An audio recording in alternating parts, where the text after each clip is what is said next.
I call this meeting of the Labor and Industry Finance and Policy Committee to order. First order of business is to approve the minutes from April 16th, 2024. I have to move the minutes. Representative Jordan, have you had time to review the minutes? Yes, Madam Chair, I would make one technical correction. The organization is tending the soil, not trending the soil. Apart from that, I do believe the minutes look to be in order, and I would move their approval with that correction. Okay, Representative Jordan moves approval of the minutes from April 16th, 2024 with the change that she mentioned. All those in favor of adopting the minutes, say aye. Aye. Opposed? Motion prevails and the minutes are adopted. Chair Nelson, to your bill. Thank you, Madam Chair and members. I'll move House File 5217 to be re-referred to Ways and Means. And we walked through this at our last meeting, so now I'm going to move the A24-0297 DE amendment to House File 5217, and that puts, then we can take up the other amendments. Okay, Chair Nelson moves adoption of the A6 amendment to the amendment. No, the A297 is what I'm. Oh, just kidding. Okay. Chair Nelson moves the A24-0297 DE amendment for House File 5217, which puts the amendment before us. Now this. And now, Madam Chair, I'd like to move the A6 amendment, and if Ms. James could walk through that and explain what that does. And my understanding is just technical pieces. Okay, Ms. James. Madam Chair and members, so this was noted at the last hearing. There's a correction on the tending the soil appropriation to clarify that's from the general fund. There are changes to the BMS appropriation language that is consistent with the Senate. And there was also some changes related to the broadband section in Article 8. I also think that is related to and consistent with the Senate amendment.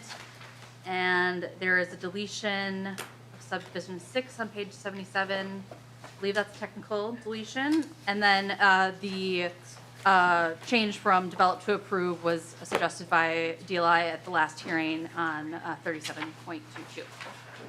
That's the amendment. Chair Nelson. That's my amendment, and I guess if there are any questions on the amendment, again, I move the A6 amendment. Okay, discussion to the A6 amendment to the amendment. Okay. All those in favor of adopting the A6, say aye. Aye. Opposed? Motion prevails and the amendment to the amendment is adopted. Next, we have the A7 amendment to the amendment from Representative Schultz. Would you like to explain your amendment? Yes, thank you, amendment. Madam Chair. Thank you, Chair Nelson. I want to just maybe start with kind of a few clarifying things as to the A7 amendment. And so for starters, it's my current understanding of the landscape that this committee passed and sent to the General Register the fixes to the Earned Sick and Safe Time law that passed and came into law on January 1st of this last year. And while the House has not taken up that bill from the General Register, the other body has chosen to insert Earned Sick and Safe Time language into their labor omnibus bill. And so for us, I'm bringing forward an amendment to insert the changes brought both by Chair Olson and from the comments and the feedback that was received by the Department of Labor and Industry throughout the last year and through the implementation phases here in the first few months of Earned Sick and Safe Time.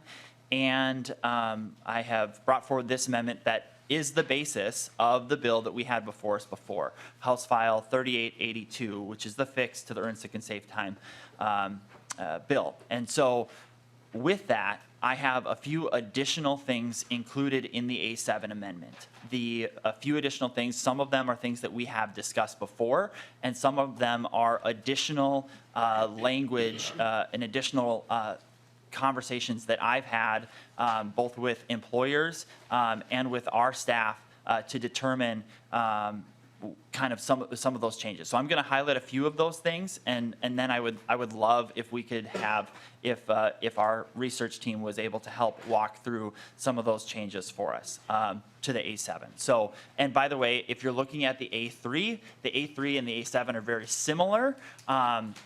There's only one particular provision that is different from it. But I believe we all have copies of the A7, and that is the one that we're working from. So the quick highlights for you all, the primary points that are different from Representative Olson's underlying House File 3882 is that it includes particular and important provisions that work towards helping out our schools through the challenge of balancing the new requirements under Earn Sick and Safe Time. We're talking about additional cost savings for schools, additional flexibility. We are talking about looking at substitute teachers who fit under some specifics that Ms. James will be able to cover specifically. This also exempts firefighters as well from the, and volunteer firefighters specifically is what I should say, volunteer firefighters. And it also speaks to the requirements that an employee should have to notify their employer on the day that they would take Earn Sick and Safe Time, assuming it's not well in advance. So those are the key provisions that I wanted to mention, and Ms. James may be able to offer additional context to this. And then I have one other thing once she's finished. Ms. James. Madam Chair, Representative Schultz, and members. So yes, Representative Schultz went through the A7 amendment. The underlying language is the House File 3882 as introduced. That doesn't, and that is the one change. There are changes in the exclusions to the definition of employee, which Representative Schultz talked about. Those are at lines 5.17 to 5.22 in Section 6. There would be exclusions to the on-call firefighters, an individual whose compensation isn't affected by missing work. My understanding is someone like a coach or someone doing extracurricular activities. A short call substitute teacher. This is someone who would work fewer than 15 days on an as-needed basis. And those are the changes to the definition of employee. There's some clarifications in terms of the use of Earn Sick and Safe Time. Starting at line 6.30, there's a new paragraph F. And that just clarifies that if someone earned Sick and Safe Time before this new law went into effect, their existing PTO policy would cover the terms of that use. The new uses under the law wouldn't take place until after January 1st. On page 8, line 20, there are some changes to the notice provisions, and also on 10.4. So these essentially are looking at unforeseen need for Earn Sick and Safe Time and putting some parameters on what that would look like, providing at least 2 hours of notice, unless there's an exigent circumstance or emergency circumstance, and those are specified. And then there's also a change at 10.4 regarding replacement workers, and this would allow an employer to ask an employee to make a reasonable effort to find a replacement worker. Again, I think the intent is related to those exigent, unforeseen circumstances. And finally, an effective date change related to school collective bargaining agreements. That's on page 14.3, or line 14.3. And this clarifies that this law would become effective for schools based on the next collective bargaining agreement, not the existing ones. Happy to answer any questions. Any questions for Ms. James?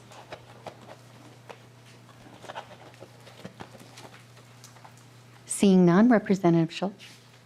Yeah, so to go back to this, I have sought to be as precise as possible to the changes that we're making that provide for more flexibility and humility, and would be very open to the discussion over any of the basis of the language here. Again, this is the original version of House File 3882, except for those particular exceptions.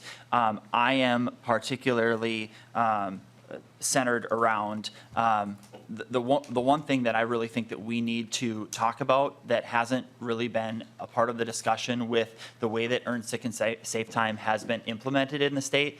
And some of you may have heard this, so I want to completely recognize that. But there are the challenge that has existed around notification from employees to employers is that, and I'm going to give an example, a manufacturing facility with 10 people that work along that manufacturing line.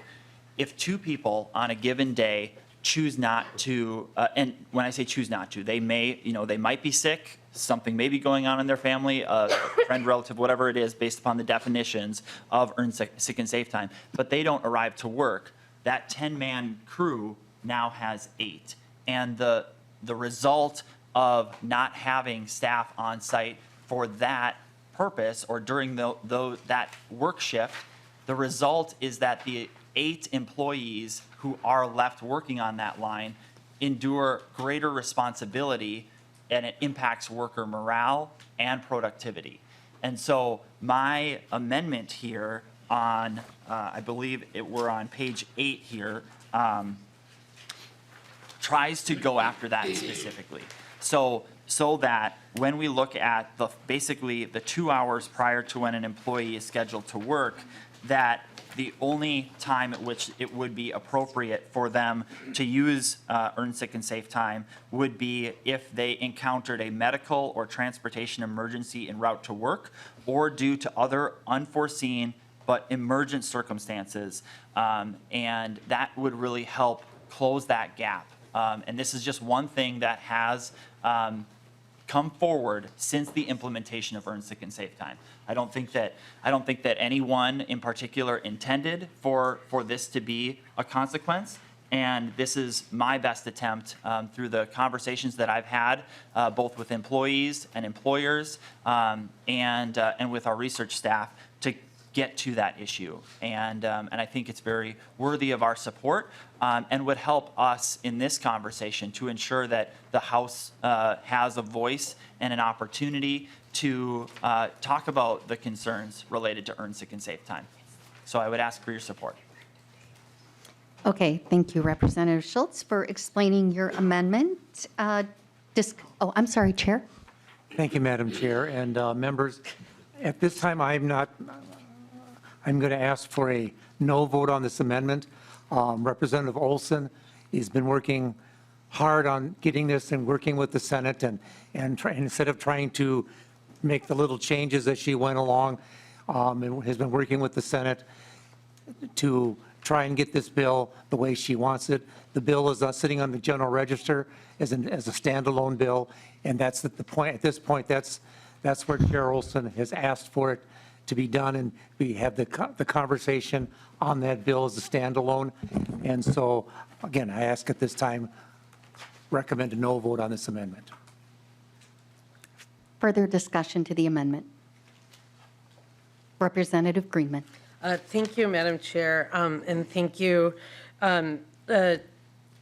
Representative Schultz. And we got a chance to discuss a little bit of this, and I will say it's spent most of my time thinking about the rest of the bill, and since earned safe and sick time isn't in this bill, I do think we probably will have this discussion on the floor, and so I'm glad we're not doing it. I will say that I have some substantive problems with this bill and with some of these pieces. When I think about starting with the deletion of who it eliminates from the employee category, when I think about in education finance, we talk a lot about all the adults in the building, not just the teachers, not just the paras, but the short call subs are important.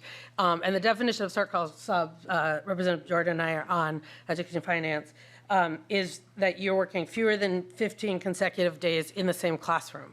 So there's a real chance, and given our staffing shortages, when we talk about subs, that you could be working a majority of the year, and often do. I mean, go into our classroom, they're looking for subs constantly.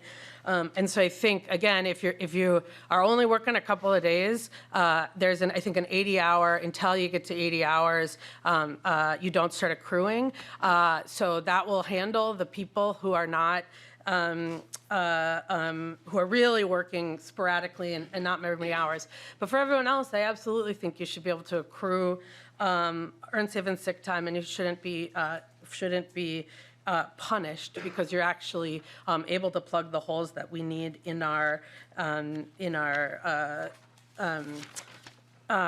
schools. The other thing is, I think that and I'm interested in what Representative Olson has to say about the notice provisions. I haven't been that deep into it. I think the current language requires or says an employer can require it as soon as practicable. You add, I think, some very specifics. But the thing that actually concerns me the most is the punitive provision at the end that sort of allows that would allow an employer to not allow them to, I'm just looking at if this language is the same as it was in the, let me find the notice language. Oh, yeah. The language around a failure to provide notice in accordance with this requirement may be used as a basis for the employer to deny earned sick and safe time to the employee. That feels both punitive and gives I think the employer a lot of discretion that without learning more, I would feel really uncomfortable with. The replacement worker piece actually feels, and I think it's, currently in the language, I think it protects employees from something that when I think about if you're using your earned, safe, and sick, maybe you're sitting in the doctor's office trying to navigate the labyrinth that is our for-profit private health insurance system on the phone, and an employer is requiring you to find a sub or a replacement worker. I mean, there is this sort of, I think the language says they may request, so some employers might not, but this gives them the ability to do that. And the request of an employee to make reasonable efforts when you're in that stressful situation, like, again, what this language I think is trying to do is saying it can't be on the employee to do the job of HR. It's actually on the job of the employer. And so that piece concerns me. And then the last thing, and I think I'd love if you had to hear from Representative Schultz about what you're intending to do with this language, but on the effective date, what it feels like it does is just sort of treats public employee, sort of school workers who are in a collective bargaining agreement different than everybody else. And maybe I'm reading that wrong, but as I look at sort of there's an effective date that's been in the statute since we passed it, and then it has basically a carve-out that extends the effective date for school collective bargaining agreements. So that would seem to me the set of workers who are school workers in collective, and I'm not sure why we would treat those workers any differently. And so that would be another reason that I have deep concerns with this. But I would love to hear, sort of, especially in that last piece, what specifically you are intending to solve and do. Representative Schultz response. Yeah, thank you. Representative Greenman, and number one, I'm going to start with a whole lot of thank yous, both from Ms. James and the team for and just allowing us to have this good and hearty conversation. I think this is really important to the people of Minnesota. And Representative Greenman, I appreciate the conversations that you and I have had, and I want to say that from my perspective, I'm here to help find the right language that's going to get us to a place that is the right fit for Minnesotans. And as we discuss this bill, I'm happy to kind of go through the points that you talked about, and maybe I'll work in reverse order a little bit. My understanding of the way that if we're on page 14, if we're talking about those, the collective bargaining agreements, what this is saying is that the current collective bargaining agreements that have been agreed to, that those should remain.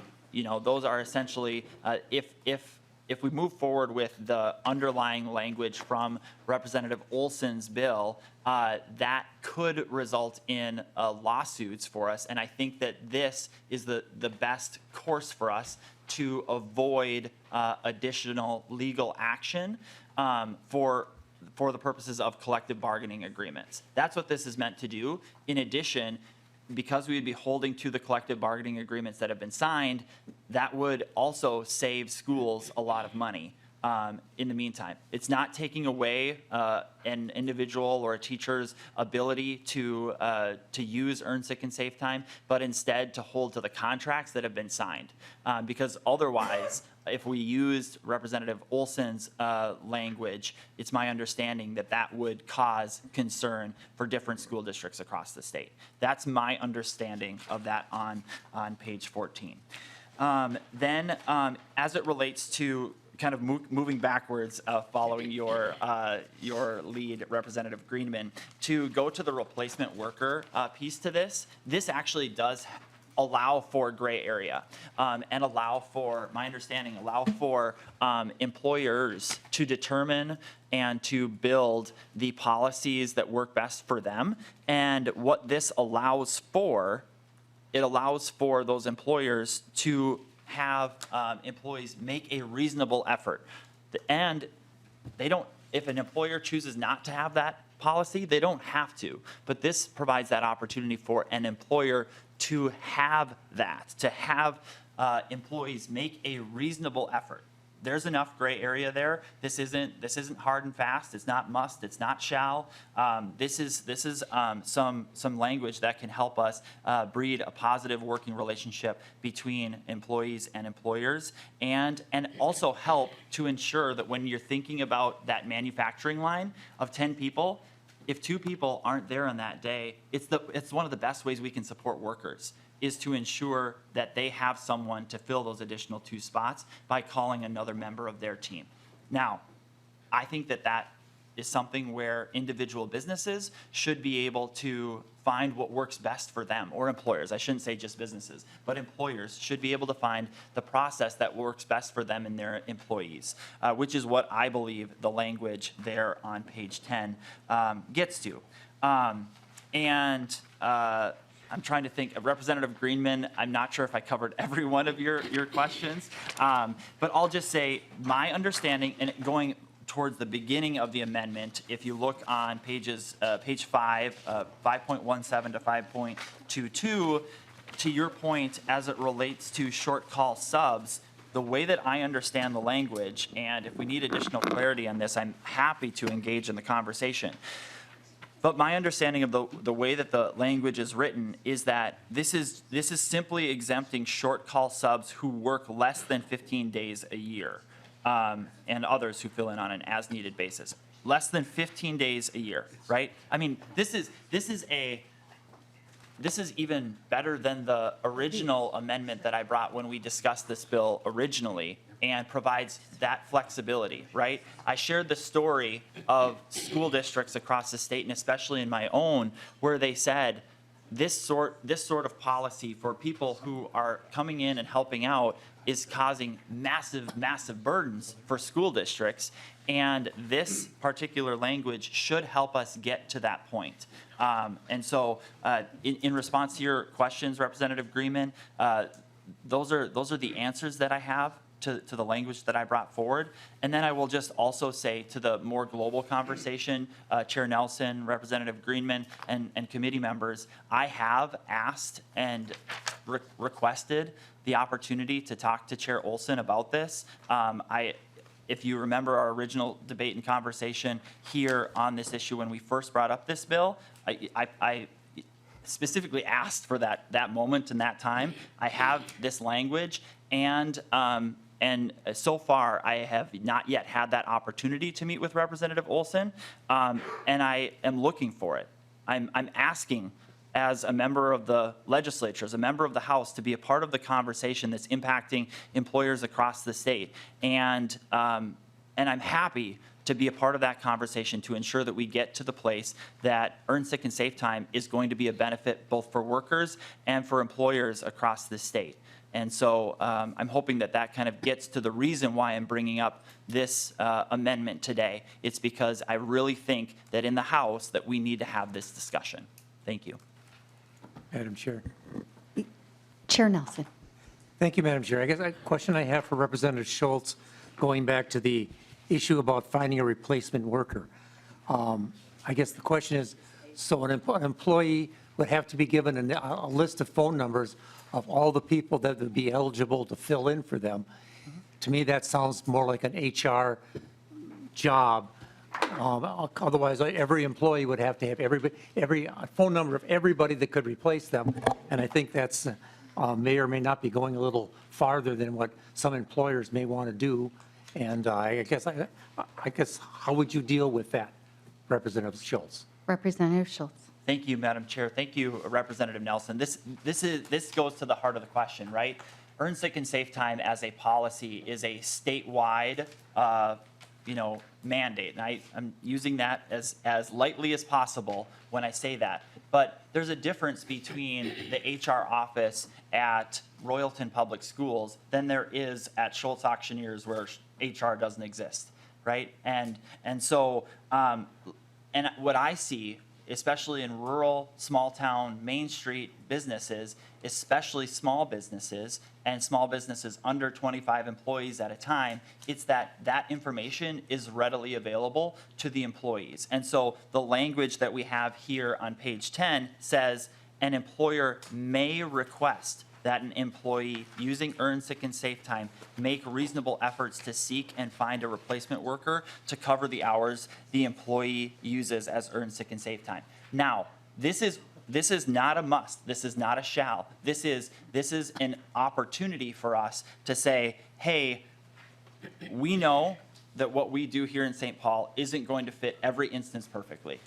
But this language helps us get to that place where some businesses can have that in their policy. And regardless of what happens with this amendment, businesses and employers across the state have to build a policy for their earned sick and safe time that each of their employees has to sign upon the time that they come on board. So this is language to help guide those decisions that are made depending upon the workplace setting that it is. Mr. Chair, response? Thank you, Madam Chair and members. At this time, like I said, I think this is being worked, some of these things are being worked on with Chair Olson. And, excuse me, and at this time, I recommend a no vote on this amendment. Thank you, Mr. Chair. I'm going to just get a couple more people who wanted to speak. Lead McDonald. Thank you, Madam Chair. Just to piggybacking on Representative Schultz's comments, and just wanted to ask a question to you, Chair. Do you think it's a reasonable or unreasonable request that an employee gives at least a 2-hour notice to their employer? Chair Nelson. Thank you, Madam Chair and Representative McDonald. I guess the question arises, 2-hour notice. If you wake up and you need to go to work and it's less than 2 hours before you're supposed to start, and you have a sick kid that you have to bring to the hospital, I think that would make it impossible to give a 2-hour notice. That could fall under sick and safe time. If you have your parent gets sick and has to go to the hospital, or your parent passes away, that would be very difficult to do that, to require a 2-hour notice for everything. So I guess that's, again, we litigated this last year when we talked about when the earned sick and safe time was there. The changes this year that Representative Olson brought forth are tweaks to it to deal with some of the issues that have come up since then. And again, I would rather have, like I said, right now, that's sitting on the floor of the House, or sitting on the general register of the House, and Representative Olson is working these things through. And I don't want to, I guess, Bigfoot her, the work that she's doing on this bill. Response, Lead McDonald. Yes. Chair, I don't want to belabor the issue because you articulated it, and so did Representative Schultz, but it's just a tool, another tool that we can put into law that it's, his language is the employer may require. So instead of a shall, it's a may require. So it's just You certainly bring up a very good point about waking up 2 hours before, an hour before, and you're not feeling well. But by not having that in the law and just having it they shall, I think this Representative Schultz language just gives employers an opportunity to recover from an employee being gone. And at least a 2-hour window is a very fair thing. And again, the language is may require, not shall. So I think, I just hope that in the future with Representative Olson's bill going forward, that language can be added. I think that's a very fair and reasonable ask that we as lawmakers can do for our partners who employ and are, adding the economic engine to our state. We need to be fair both to the employee and an employer. And that's the question I had for you. Lee McDonald, was that actually a question you'd like me to go to the chair? Madam Chair, no, he answered the question already, then I followed up just with a statement. Okay, thank you. Unless he wants to, pontificate. We have a couple more members that want to contribute, but we want to be efficient with our time, so Representative Greenman. Thank you, Madam Chair. And I just actually had a few, I think this might be for you, Marta, a few follow-up questions. Because the way I read the language with the definition of employees as it relates to short call subs is that an employee, if you work less than 80 hours in a year, you are not defined as an employee. That employee means any person who's employed by an employer, including part-time, whatever, you have to work for at least 80 hours a year. So I'm confused by, I think a short call sub who works less than 80 hours a year, we wouldn't have to include in the exception because they wouldn't be in the definition of employee at all. What this is doing is saying a short call sub who would meet the definition of this at least 80 hours a year, and then we would exclude them. But just, am I reading that right? I guess I'd ask counsel. Ms. James? Madam Chair, Representative Greenman, so I think that a short call substitute teacher is sort of an example of an individual who is offered employment under Clause 4. So the other provisions of earned sick and safe time would still apply as modified in the introduced bill. It would be someone who's anticipated to work 80 hours a year.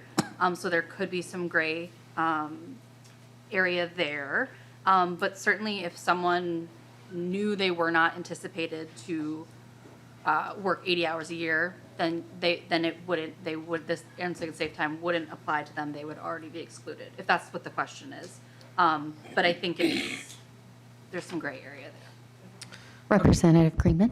Thank you, I appreciate that. The other question I had was just on the more, and this may not be fair, Marta, or Ms. James, but on the effective date piece, and what I'd heard is that we would be excluding collective bargaining agreements because they've already been bargained, and we would, and it's just to note that it's only school collective bargaining agreements. There's lots of other collective bargaining agreements in the both public and private sector that we wouldn't be pushing the exception out. But when we pass things like minimum wage increases, if there's a collective bargaining agreement that is less than that minimum wage, would we assume that the minimum wage increase would bring folks up, or does the collective bargaining agreement essentially lock in that lower wage until the contract is done, if that makes sense? I'm just trying to find an analogy when we pass bills that are sort of across the economy and affect workers bringing up a standard, and then there's a collective bargaining agreement on a wage issue or issue like that. And maybe that's not a fair question. Maybe I think we will be probably talking about this on the floor at some point, but I'm interested in if you have thoughts on that. Ms. James? Madam Chair, Representative Greenman. So, of course, I can't speak to specific collective bargaining agreement terms. I think it would depend on the collective bargaining agreement. For example, if a collective bargaining agreement said you must pay minimum wage, and that wasn't a defined number, then the new law would seemingly apply, I think. But I think it would depend on the individual circumstances, so I can't say for sure. Representative Greenman. Thank you, Madam Chair. And I really appreciate this conversation because I think that we are probably getting ready for the conversation on the floor, which is probably where this should be, partially because I am interested in how it fits with the long sets of years-long conversation it took to get this bill in the shape that it passed in. And I think hearing from the workers that are impacted, I will say any sort of the may versus the must, Representative McDonald, it says they may require, and the require is actually a mandatory thing. And so what we're doing is saying employers actually can create a requirement. And to me, when we talk about that, when we talk about the idea of a gray area, there is not equal power between an employer and an employee. And so the idea of a gray area, the idea that they may require something in those cases feels like what we're doing is protecting the employer over the employee in a place where they might not be equal bargaining power. And so when there's a notice issue and there's punishment that comes with it, or in the issue of, as you said, the gray area around replacement workers, that to me, I will not be Representative Niska and say it leads to litigation. But it's just like, what does that mean? What does a reasonable effort mean? Can they require a reasonable effort? That makes me very concerned. And I think the original purpose of this provision to not allow it is a concern that employers were going to lean on employees in a time where they might be vulnerable, whatever else, and there might be punishment or discipline that comes with it. So I feel very strongly that we should keep the language, but especially around this, I think creating a gray area actually makes the bill and the situation worse for everybody. So, Representative Jordan. Thank you, Madam Chair. Sorry, I'm trying to collect my thoughts because Representative Greenman said much of what I was going to say, in particular about collective bargaining agreements and there being many, many other collective bargaining agreements, including both the private and public sector. But I think the other thing to mention, though, is that the bill, Earn Safe and Sick Time, that was passed last year is a floor. There is many collective bargaining agreements, especially in educational settings, that could be, in fact, more generous than what was passed into law by here. And so I don't know if the thoughts, and I'm not a lawyer, and I'll hold for applause for that, but but I don't understand this. So a district would sue itself for negotiating a contract that is more generous than the law. I don't know. I don't think that is really quite. I think that is kind of what is being implied here. But again, I just want to bring it back to the workers. It's, it might say may in statute, but when you're actually sick or dealing with a parent who has taken a fall or a child that is just fallen on the monkey bars and is now on the way to the hospital, which is something that happened to me as a kid. And I think about what my parents who were in collective bargaining agreements would have to do. It might be a may in law, but it's a must when you're the worker. And so putting this extra onus on these employees to have to do this, are they going to be facing a discipline action at work if their employer determines that they didn't give enough notice? How does that work? The whole point of this law is to give workers the ability to care for themselves and their loved ones. And I think putting additional requirements on those workers when they are trying to do that is really not in the intention of this law. And I think we should probably just, I think as we continue to go back and forth on this, but this is part of Chair Olson's bill, and I really will push back on this idea that Chair Olson wouldn't meet on this. I know that she is someone who does take meetings on things, and generally, when I have reached out to her, it is always with the spirit of collaboration, and she takes that very seriously and has worked with many people and has taken many meetings over the years on Earn Safe and Sick. So I really do want to praise Chair Olson for her years of dedication on this to Minnesota working families, and I know that she's always someone who will meet with workers and with employers and organizations to get the balance right, and has done so with both the bill that was passed last year and the bill that is sitting on the general register this year. So thank you, Madam Chair, and I guess I'll yield back. Any further discussion? I'd like to vote on this by 1:45 so we can get to the main bill. Okay. I'll speak to it if there's no other discussion. Okay, Representative Schultz. All right. Well, thank you, Madam Chair. Thank you, Chair Nelson, and thank you to the members of the committee here. I think that this is a hearty discussion that needs to be had here, right? That's why I brought it forward. And frankly, I think that the solutions can come from around this table, having a hearty discussion like this, frankly, rather than the House floor. We all know what that can look like. And when we're looking at the future of Chair Olson's underlying bill, the result of inaction right now is that we get to be rolled by the other body. Like, hands up, we accept defeat. The House is not going to take a position on the things and the fixes that have been brought forward from employees and employers. That's what inaction looks like. And I'm, frankly, as a member of this body, elected to represent 43,500 people, like, it's incumbent upon me to come here and say, hey, this has been in law for 4 months. And there are issues. And just like Representative Stevenson likes to say, we pass a brand new statute that allows for marijuana, we're obviously going to be making changes to it. And so it's incumbent upon this committee right now to take a vote on labor policy that impacts employers and employees.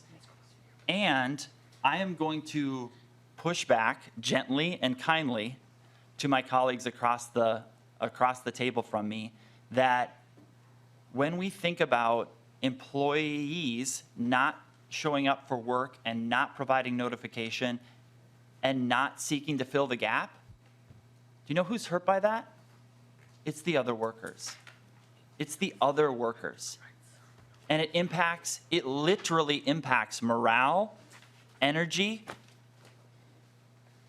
and so much else in that work environment. Doesn't matter whether that's in a school, and it doesn't matter if that's on a manufacturing site. It doesn't matter if it's at a meat packing facility. Literally, when people don't show up for work and they don't notify the other member of their team, when that happens, it's the other workers who suffer, who have to carry a bigger amount of the weight and responsibility for productivity that day. And on top of that, if there's no notification and 8 a.m. rolls around and the employee doesn't arrive to work, and the employer, the HR, no matter whether it's a small business, big business, or school, has to do the work to find the employee to come in an hour later, 2 hours later to try and fill the gap, the result of that is higher costs. Where do those higher costs go? Those higher costs come right back to you and I. That's what happens. I think each and every one of us loves sitting around this table and being able to debate the policies that matter for Minnesotans. And the great part about it is we show up for work because we represent the citizens who sent us here. That's why it's important for us right now, given that this is incredibly important to our schools, to our workers, and to a positive working environment in Minnesota, that we find the balance. And that's what this is about. That's why I worked from Chair Olson's underlying bill.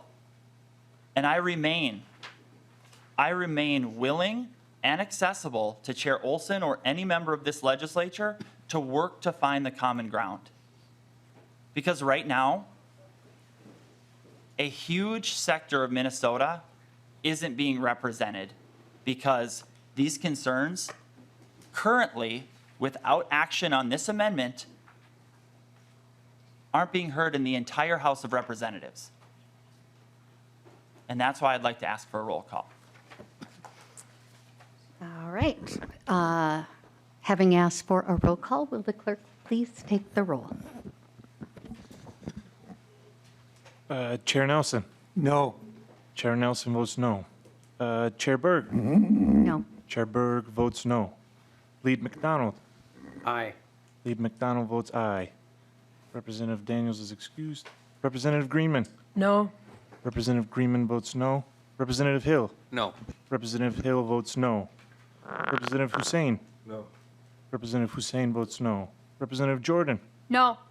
Representative Jordan votes no. Representative Kozlowski. No. Representative Kozlowski votes no. Representative Meckland. Yes. Representative Meckland votes aye. Representative Myers. Aye. Representative Myers votes aye. Representative Schultz. Schultz, aye. Representative Schultz votes aye. Representative Wolgamott. Wolgamott, aye. Representative Wolgamott votes aye. There are four ayes and 8 nays. But there's one excuse. No. There was 5 ayes. Representative, There are 4 ayes and No, 5. 5 ayes. It's okay. All right. There being 5 ayes and 7 nays, the motion does not prevail. The amendment to the amendment is not adopted. Now we will move to a vote on the DE amendment as amended. All those in favor of adopting the DE say aye. aye. Opposed? No. Motion prevails and the amendment is adopted. Now we are on to House File 5217 as amended. Chair Nelson, did you have more remarks on your bill? Madam Chair, no, we've had plenty of discussion on this, both through the year on the different bills that are in here and on last Tuesday. So I'll renew my motion that House File 5217 as amended be re-referred to Ways and Means, and for nonpartisan staff to be instructed to make any necessary adjustments technical adjustments to reflect the will of the committee. Thank you, Chair Nelson. I just want to see if there is any further discussion on the bill after we have adopted the DE. Representative Schultz. Thank you, Madam Chair, and Chair Nelson. The other thing that I wanted to mention as it related to earn sick and safe time, and I appreciate the discussion. Thank you to the members of this committee. Thank you for entertaining the discussion because it's worthy of us having it. But in addition to that, I wanted to mention that one of the key concerns that has happened, and some of you may have attended this, but we have had organizations that have represented employers that have had many of their days on the Hill, and they have come here throughout the entirety of session. And obviously, earn sick and safe time is greatly impacting the people of Minnesota. And as a part of that, with any new government program, whether it's marijuana or whether it's earn sick and safe time or paid family medical leave, as Minnesotans are being prepared to have this as a new employment practice, a new standard, there are concerns and around a lack of knowledge and education in this.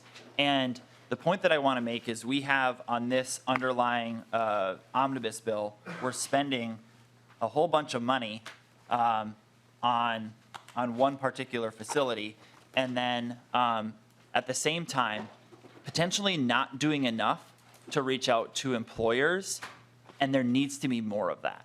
And I'm going to make mention of that because it might take resources to do so.